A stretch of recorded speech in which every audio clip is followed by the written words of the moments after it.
Hello बच्चों, अभी हम pair of linear equation in two variable topic देख रहे हैं। इसके अंदर इसका second part already we have started.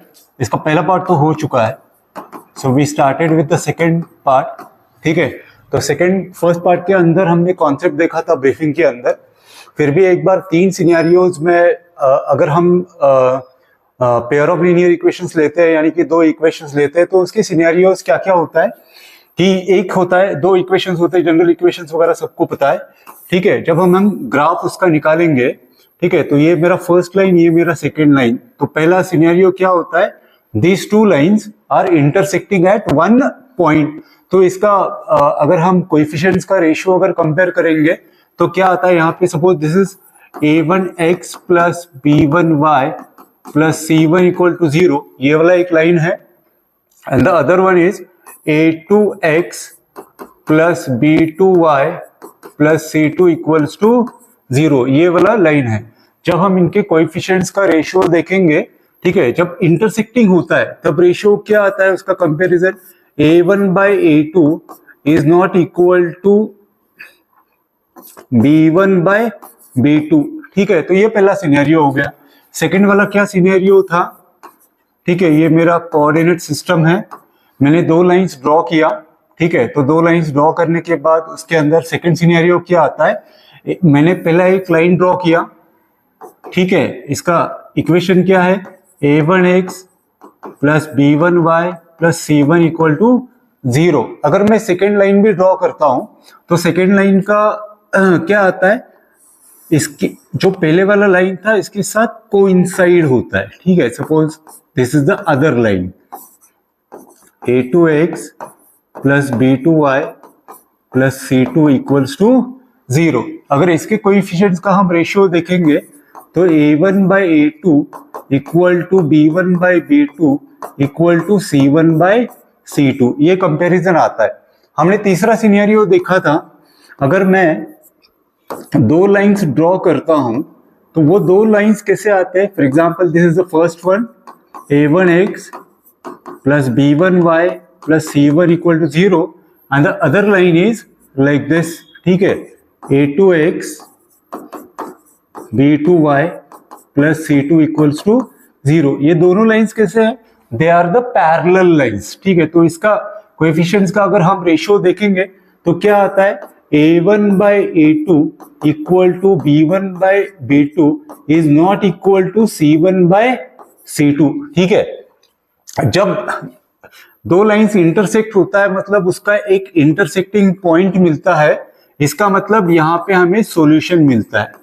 ठीक है, जो भी x कोऑर्डिनेट होगा x एंड y का, तो वो क्या होता है, these are the solution of given these two equations. यहाँ पे दोनों लाइन एक ही पॉइंट के अंदर इंटरसेक्ट होता है, मतलब कितने सॉल्यूशंस मिलते हैं यहाँ पे, ओनली वन सॉल्यूशन।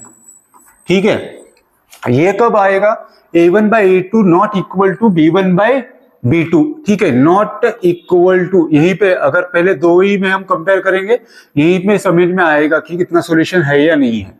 सेकंड में क्या होता है, अगर a1 by a2 equal to b1 by b2 आता है, ठीक है, तो again we can find out the ratio of the constant term, that is c1 by c2। अगर ये तीनों भी इक्वल आते हैं, इसका मतलब क्या होता है, ये दोनों लाइंस क्या होता है, कोइंसिडेंट लाइन होता है, कोइंसिडेंट लाइन होता है।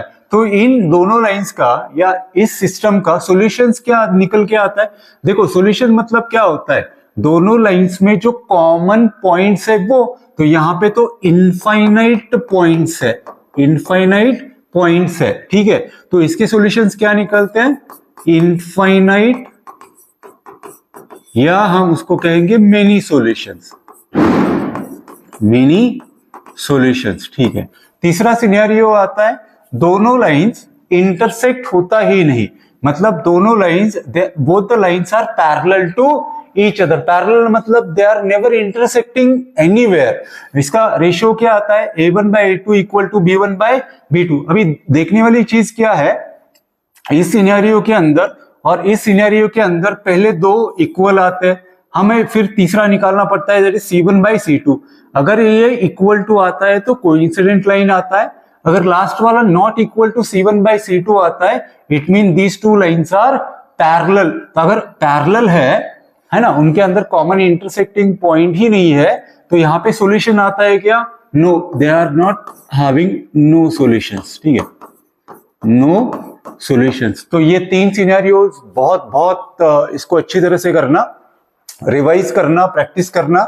बहुत सारे बच्चे यहीं पे मिस्टेक किया जाता है कि कौन सा कंडीशन हम प्रॉब्लम सॉल्व करने के टाइम पे अप्लाई करें। ठीक है, तो ये इसको थोड़ा सा क्लैरिटी में लाना। पहला क्या आता है? Not equal to A1/A2 is not equal to B1/B2, मतलब इसका इंटरसेक्टिंग पॉइंट आता है, यहीं पे पता चल जाता है पहले 2 के अंदर।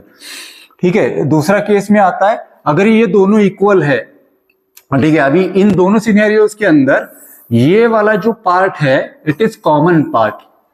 ठीक है, तो अगर कोइंसिडेंट लाइन होगा तो तीसरा भी जो रेशियो होगा वो इक्वल टू ही आएगा। अगर पैरेलल लाइंस है तो तीसरा वाला जो रेशियो होगा that is not equal to आएगा। तो यहां पे ध्यान देना। ठीक है, पहले वाला पोर्शन इक्वल होता है। तो बेस्ड ऑन दीज कॉन्सेप्ट, ठीक है, will try to be solve some problems. अभी प्रॉब्लम्स क्या होगा, चलो एक एक प्रॉब्लम देखेंगे, शॉर्ट आंसर क्वेश्चंस देखेंगे हम यहाँ पे। तो पहले वाला प्रॉब्लम क्या है?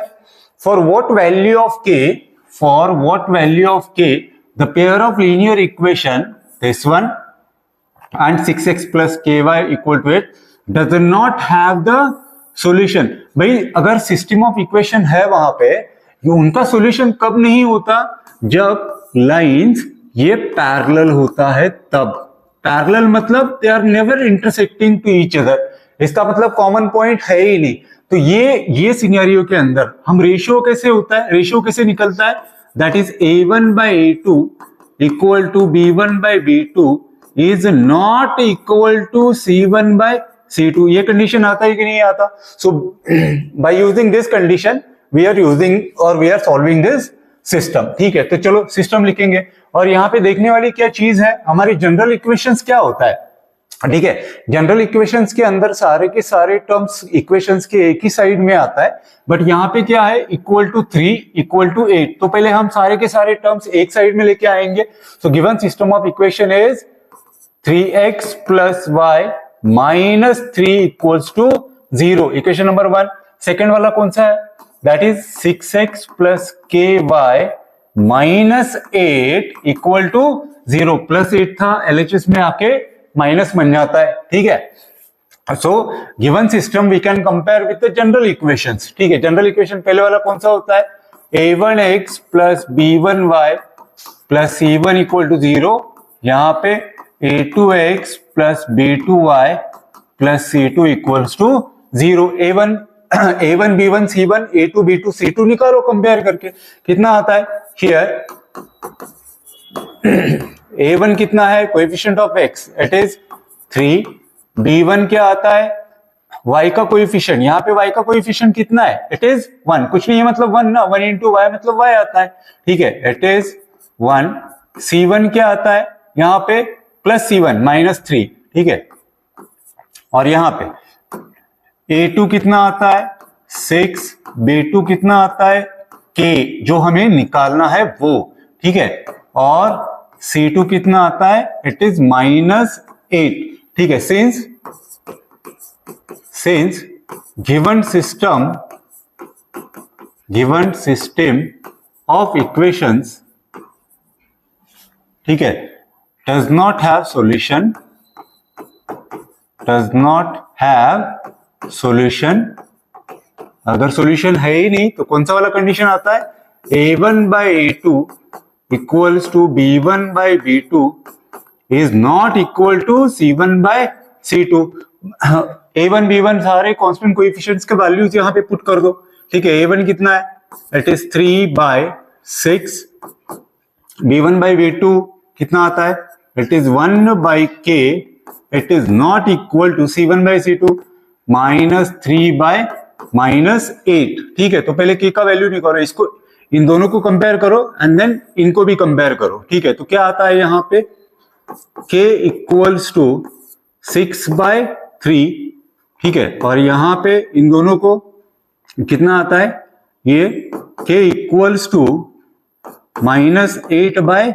-3, ठीक है। क्रॉस मल्टीप्लीकेशन शिफ्टिंग करके k का वैल्यू निकाला, तो यहां पे क्या आता है, k equals to 2 and k यहां पे नॉट इक्वल टू 8/3 आता है। हमें क्या पूछा है, for what value of k का वैल्यू निकालना है, तो नॉट इक्वल टू मतलब k का वैल्यू 8/3 पुट करने के बाद उसका नो सॉल्यूशन आएगा नहीं, तो वी हैव टू पुट, अगर k का वैल्यू मैं 2 पुट करता हूं गिवन इक्वेशंस के अंदर, जो इक्वेशंस फॉर्म होंगे तब जाके इनका जो भी ग्राफ होगा that is parallel lines draw होगा, ठीक है।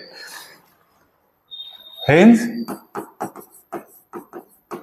The value of k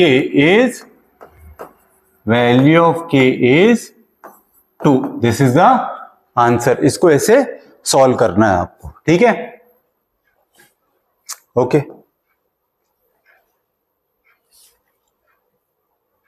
second क्या कहता है question, for what value of k निकालना है यहां पे, the pair of linear equation x plus y minus 4 equal to 0 and 2x plus ky equal to 3, ठीक है। यहां पे पहले वाला इक्वेशन है, सारे के सारे टर्म्स LHS में है, यहां पे एक टर्म RHS में है, we have to be take that on LHS, does not have the solution, मतलब सेम कंडीशन हमें यूज करना पड़ेगा। So write x plus y minus 4 equal to 0, दूसरा इक्वेशन है 2x plus ky minus 3 equal to 0, ठीक है। Directly मैं a1 b1 c1 निकालता हूं, यहां पे a1 equals to 1, b1 equals to 1, c1 equal to -4, और यहां पे a2 equals to 2, b2 equal to k and c2 equal to -3, ठीक है। Since given system of equations does not have solution,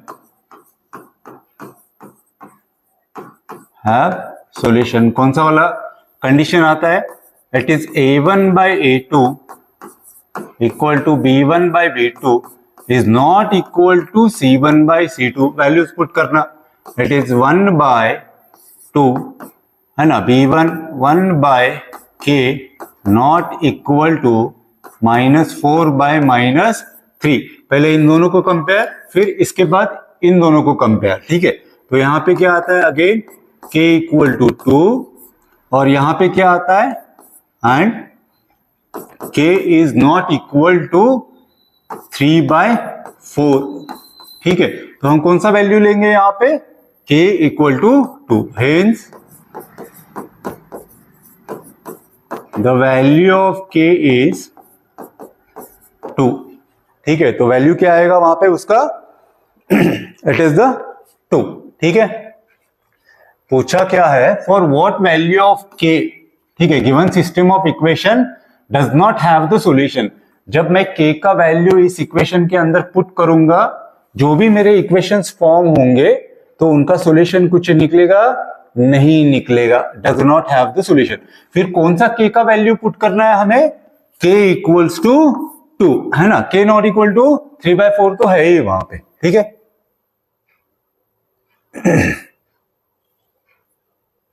चलो तीसरा इक्वेशंस देखेंगे, तीसरा एग्जांपल। अभी यहां पे देखो, find the value of k for which the system of linear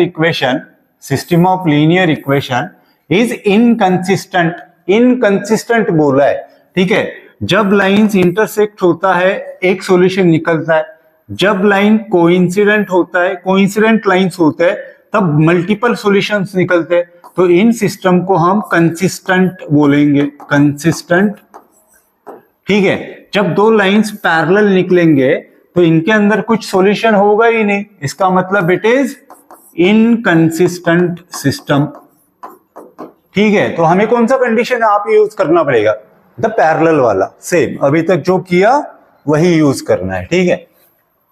तो इक्वेशंस क्या है, x plus 2y minus 3 equal to 0,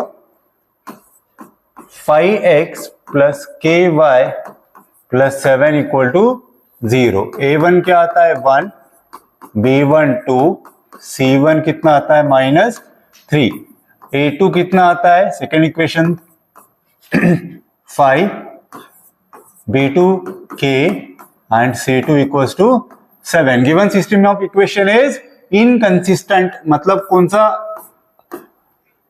use करेंगे, A1 by A2 is equals to B1 by B2 is not equal to C1 by C2. Values put करना, 1 by 5 equal to 2 by K not equal to -3 by 7. ठीक है, तो इसको ये करो, K equal to 10, इन दोनों का पहले कंपैरिजन करो, फिर इन दोनों का कंपैरिजन करो. ठीक है, तो कितना आता है, K equals to 10 and K is not equal to, तो यहां पे कितना आता है वो 14 by -3.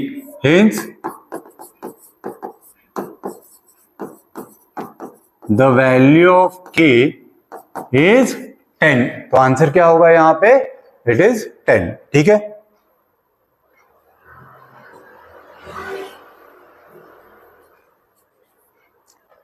चलो और शॉर्ट आंसर क्वेश्चंस 2 मार्क्स का देखेंगे. ठीक है, इस पार्ट के अंदर इतना ही सफिशिएंट है, स्लोली आप उसको ये करना.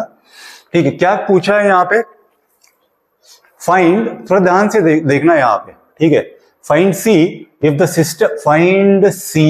ठीक है, फाइंड सी, सी का वैल्यू निकालना है हमें.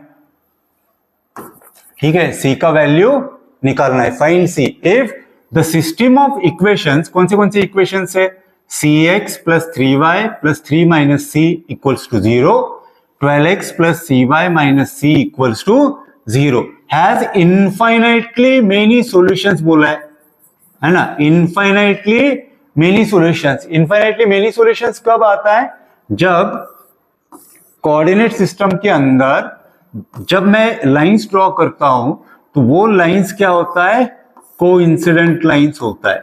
ठीक है, अभी इसका कंडीशन क्या आता है रेशियोज का, A1 by A2 equal to B1 by B2 equal to C1 by C2. ये वाला कंडीशन हमें यहां पे यूज करना पड़ेगा. ठीक है, तो चलो हम क्या करेंगे, इक्वेशंस मैं A1 B1 डायरेक्टली वहां से लेता हूं. ठीक है, A1 कितना आता है वहां पे, x का coefficient that is C. B1 कितना आता है, इट इज 3. C1 कितना आता है, कांस्टेंट टर्म, ये वाला कांस्टेंट टर्म है ना, 3 माइनस C. ठीक है, A2 B2, A2 equals to कितना आता है 12, B2 कितना आता है C और C2 कितना आता है -C. ठीक है, हमें क्या निकालना है, इन इक्वेशंस के अंदर जहां जहां पे C है, या एक ही C का वैल्यू निकालो, हर जगह पे वही है, C का वैल्यू निकालना है. ठीक है, तो system of equation, given system is inconsistent. ठीक है, inconsistent, sorry, infinitely many solutions. ठीक है, given system has many solutions. ठीक है, तो इसका कंडीशन क्या होगा, A1 by A2 equals to B1 by B2 equal to C1 by C2. Values put करना है यहाँ पे, A1 B1 C1 का. ठीक है, सारे के सारे, C by A2 कितना है 12 इक्वल टू B1 कितना है 3 by B2 C equal to 3 minus C by C2 कितना है -C. हाँ, अभी क्या करेंगे, ठीक है, आप चाहे तो इन दोनों को कंपेयर करो, आप चाहे तो पहले और लास्ट के टर्म्स को कंपेयर करो, या आप चाहे तो इसको और इसको कंपेयर करो, है ना. कंपेयर करके एक इक्वेशन निकालो, उसको सिंप्लीफाई करो and then you can find the value of that C. ठीक है, तो मैं पहले क्या करता हूं, इन दोनों को कंपेयर करता हूं, पहले वाला. ठीक है, here C by 12 equal to 3 by C, cross multiplication, C square equal to कितना आता है ये 36. तो C का वैल्यू कितना आता है, इट इज 6. It is 6. ठीक है, चलो और एक बार मैं क्रॉस चेक करता हूं वहां पे. ठीक है, पहला और लास्ट वाला I'll टेक. ठीक है, C by 12 equal to 3 minus c by minus c, ठीक है। क्रॉस मल्टीप्लीकेशन करो, कितना आता है माइनस सी स्क्वायर, ठीक है। 12 3 36 माइनस 12 इंटू सी 12 सी, सारे के सारे टर्म्स एक साइड ले लो, प्लस इसका कर दो साइड, तो ये कितना आता है c square minus 12 c plus 36 equal to 0। ये क्वाड्रेटिक इक्वेशन बन जाता है। We can factorize this by splitting the middle term. तो अभी 36 के फैक्टर्स क्या आते हैं, ठीक है, कितना आता है ये 36 का फैक्टर्स, कितना निकाला था उसमें,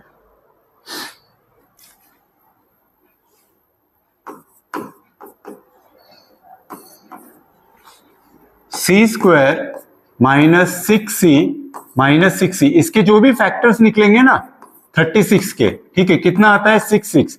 तो कांस्टेंट है ये, कांस्टेंट का साइन क्या है प्लस, तो इसके जो भी फैक्टर्स होंगे इनका एडिशन होना चाहिए, and that should be the equal to middle term. What is middle term, it is 12। तो 6 6 36, 6 प्लस 6 मतलब 12 आता है ना, तो minus 6c plus 36 equal to 0। इन दोनों का ग्रुपिंग कर दो, क्या कॉमन निकलता है यहां से c माइनस 6 माइनस यहां से क्या कॉमन निकलता है 6, क्या रहता है फर्स्ट टर्म के अंदर c minus into plus minus, इसका 6 बाहर आया, तो ये वाला एक फर्स्ट ग्रुप। सेकेंड ग्रुप क्या कॉमन निकलता है जो ब्रैकेट में है वो c minus 6 into c minus 6 equal to 0। दोनों फैक्टर्स कंपेयर विद द 0, तो c का वैल्यू कितना आता है, it is c। So what is the answer for this, hence